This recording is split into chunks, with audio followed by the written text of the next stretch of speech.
Hello, everyone.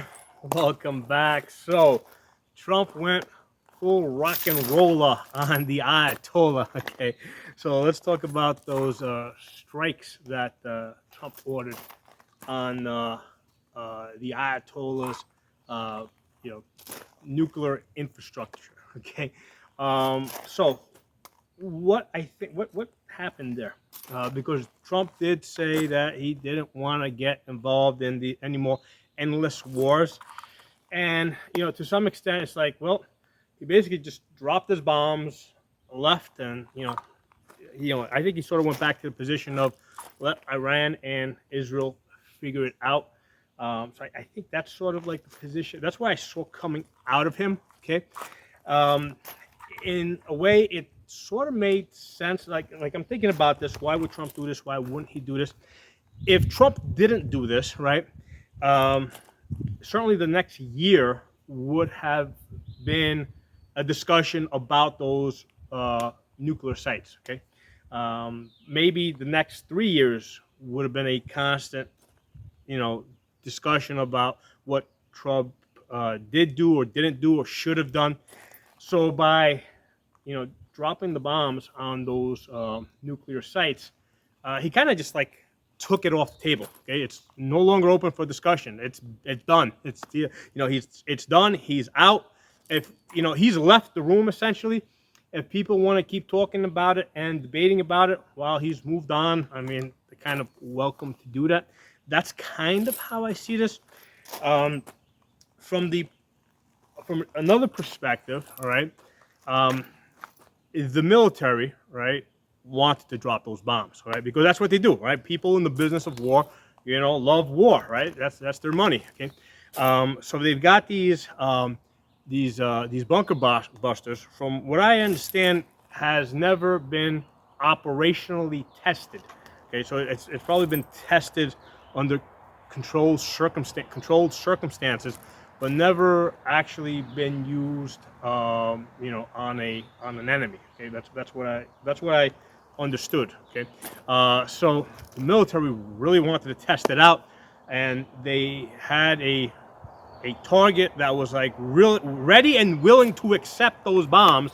That was kind of like doing everything possible to invite being bombed. Okay, so I think the military and the different intelligence agencies were going to tell Trump whatever it took to get that okay from him. All right, and here's the thing: Trump isn't a spy. Okay, so he's not over there doing intelligence gathering himself. He relies on intelligence agencies, so it kind of who basically are in the business of war. So it like I'm thinking about this, it's like it kind of makes sense that both American intelligence, Israeli intelligence, they're all going to tell him the same thing. Iran's ready to, the Ayatollah is ready to build the bomb. You got to get him before he gets you. Okay, so without anything really to the contrary, I mean, it's a lot easier to say yes, drop the bombs, than no, don't drop the bombs, especially when you've got this a-hole Ayatollah who from 1979, and I was around back then, has basically been saying death to America and convert to his version of Islam or die. Okay, now I know that this wasn't the original guy. This is his successor, right? Because I think there was an Ayatollah Khomeini, and now this guy is an Ayatollah Khomeini. Okay, but they're both Ayatollahs. Ayatollahs. Okay, as far as I'm concerned, give a shit. So yeah, basically, the path of least resistance for Trump seems to be drop the bombs, get it over with, move on. Okay, and basically, yeah, Trump's left the room and he's moved on to other things. Primarily, the what I consider the biggest threat to America, which is the Democrat Party. Okay, and Trump took care of that really well by essentially defunding USAID. Right? I don't think it's a coincidence that the Democrat Party is going bankrupt in the same year that basically USAID has pretty much been shut down. I mean, not completely, not legally, technically shut down, but all the money has been cut off so that there's not enough money to funnel back to the Democrat Party, under the table. Okay, so that is the greatest thing that Trump has done. Okay, I don't care about the Ayatollahs, and I don't care so much about the besides closing the southern border, right? Because here's the thing: the more people you bring into the country, the more they're going to compete for resources. All right, that's how. I mean, this is just like it's like if you were going to have a dinner party, right? Where you have a dinner for you plan to have a dinner for 20 family members, and then all of a sudden you have another 10 family members show up uninvited, right? So you planned a dinner for 20 family members, but now you've got 30 family members. Well, now basically the 20 of us who were supposed to be there are going to eat less, okay? So it doesn't matter if they're illegal, immigrants or family members showing up to your dinner party uninvited. You don't want them because they're not invited, right? You planned to feed a certain amount of people. You plan to have a certain amount of resources available. And if you get extra people, you got to get rid of them, okay? Because they're not supposed to be there. You didn't ask them to be there. So those two things that Trump did, shutting down USAID, USAID, number one, right? That alone, Trump was worth the Trump vote.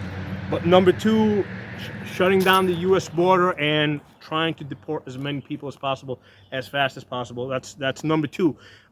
This thing with Iran, yeah, the guy, I really didn't care about him that much, but he is a genuine a-hole, who's been calling for who's been calling for death to America for as long as I've been watching television. And has basically been telling us to convert or die. I mean, yeah, he's an a-hole. I don't mind getting rid of him and his regime. Now, I don't think Trump is interested in the regime change. I don't think he minds it, but I don't think he's necessarily interested in it. However, Israel is interested in it, okay? They have a real incentive, and I think that's what they're going to push for. And I think that they've already, the path that they have set out is they're going to assist the exiled crown prince of Iran, who basically, I think his father or some family, basically the original one, the original Shah, basically was thrown out of Iran in 1979. So I think this is his successor. So this is the guy that they're going to try and at least temporarily put in power. He's already made a number of statements. This crown prince Shah, and he said that he's already had Iranian military defections to his side. I've been watching a channel, I think it's Tulsi TV. I'll basically put it somewhere in the video so you guys can follow it. So this guy is an Iranian guy. He's got family back in Iran. So he kind of has the inside scoop. He's been getting information. And that's the way things seem to be going, okay? That the Shah is going to return to Iran. He's being supported by the Israelis. He's got military support from inside the country that have defected to him. And yeah, that seems like the path of least resistance, right? So I think that's how it's going to go, okay? I think that's what Israel wants. I think Trump is comfortable with that. That's where I think this is going to end up. How about the Iranian strikes on the U.S. bases? So Iran has basically, in retaliation to the bombs that Trump dropped in Iran, has attacked U.S. military bases in the region. I forget which country. But here's the thing with that. And the same thing happened after Trump killed Soleimani. Okay, they gave something like a 12-hour notice, right? I told the United States, hey, listen, we're going to be attacking. This is the direction that we're going to be attacking from, and we're going to be shooting in this general direction towards you, but not exactly at you. But we'll be shooting in your general direction with our slowest missiles. So please don't be too mad at us, all right? But we gotta kind of put on this show for certain people. So I think that's what's going on with the Iranian attack on the U.S. Military bases.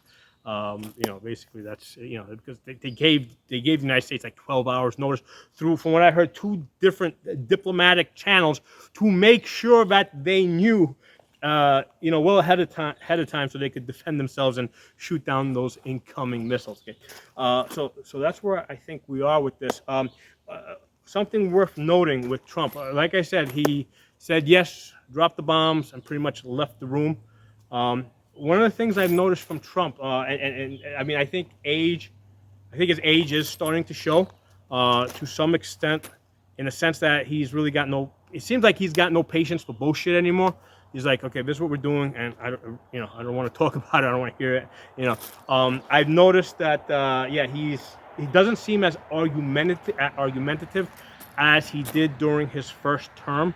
So I think he has slowed down a little bit with age. I mean, nowhere near where Biden was, but he has slowed down a little bit with age. I mean, so have I. I mean, I'm not, as argumentative and aggressive as I was when I was, in my 30s. Now that I'm 53. So, but Trump is like, I think he's approaching 80. So I definitely think Trump has slowed down a little bit. He doesn't have the patience. He doesn't seem to enjoy the bullshit fighting back and forth as much as I think he used to. And he has lost weight. Trump losing weight is concerning because usually, like, look, guys, once you get over 50 years old, I mean, you generally don't lose weight. You gain weight, okay?